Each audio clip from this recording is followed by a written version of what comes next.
There is one game that I'd been wanting to play for a while now, but just never got around to. And well, I finally got around to it.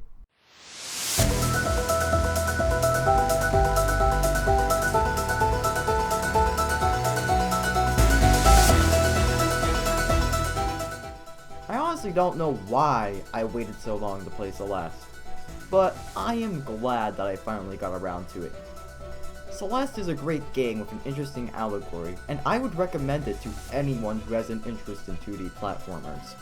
Celeste somehow manages to be both simple and complex at the same time, just like my ex-wife. Anyway, Celeste has probably the simplest moves that I have ever seen.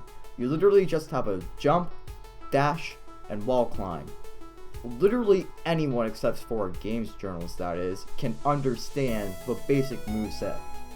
Although, I will admit that there were several times that my Hollow Knight reflexes kicked in, and I kind of messed up the wall climb. Anyway, I also wanted to mention that the wall climb has a timer on it.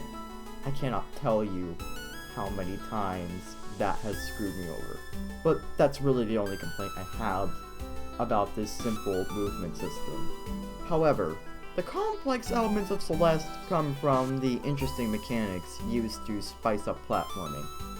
New ideas are introduced in this game all the way up until the end.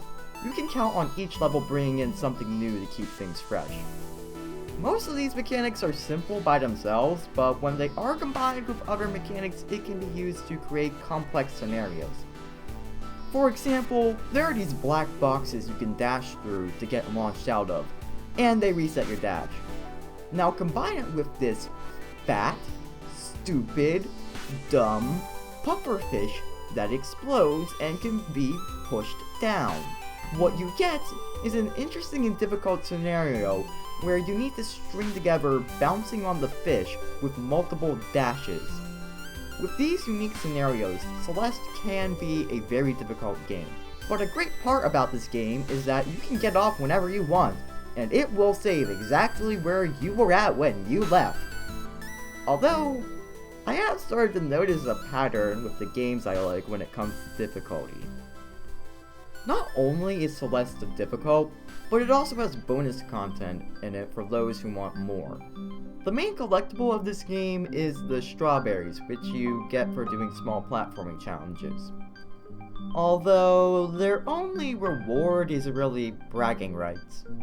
The other main collectible, however, is the blue hearts, which require you to find out a specific location or knowledge on an obscure mechanic, and they serve as a lock for certain bonus levels.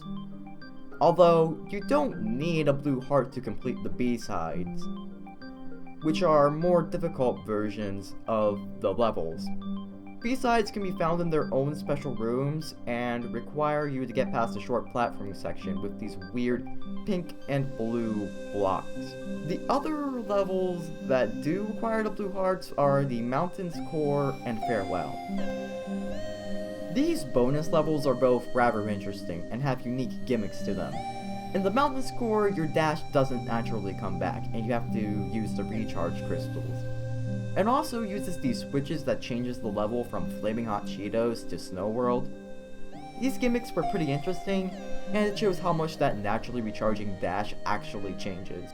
The other bonus level, Farewell, I won't go too deep into because, well, I have not finished it yet. But from what I have played, it introduces plenty of new ideas like these fat, stupid, explosive pufferfish, and these umbrellas that let you glide through the air. My only real complaint about the levels is that some of them go on for way too long. Celeste's gameplay is great, but one aspect I really enjoyed about this game was its story. Madeline, or as I named them in my playthrough, is one of the most relatable characters I have seen in a game. They're literally just a normal person that struggles with anxiety, and not some unstoppable force of nature like a Doom guy. Celeste's story is an allegory for living with anxiety. The clone of yourself that is released by the mirror is meant to represent the part of you that is controlled by anxiety. They'll make decisions that hold you back, turn small issues into large problems, and make you say things that you'll regret. Throughout the game, Madeline will have panic attacks. Panic attacks are a nightmarish scenario where everything just slows down and it feels like the whole world's about to end. And speaking from personal experience, during a panic attack, it helps to have someone else around so that you can be brought back into reality. Anxiety is not an issue that can simply be thrown away, and will always be there to some extent. The message Celeste tries to get across is that while anxiety will always be there, it is possible to learn to live a healthy life with it. This is a message that many people, including myself, need to hear. And seeing this message coming from a game is something I did not expect, but really do appreciate. Celeste is a great game and is worth a try.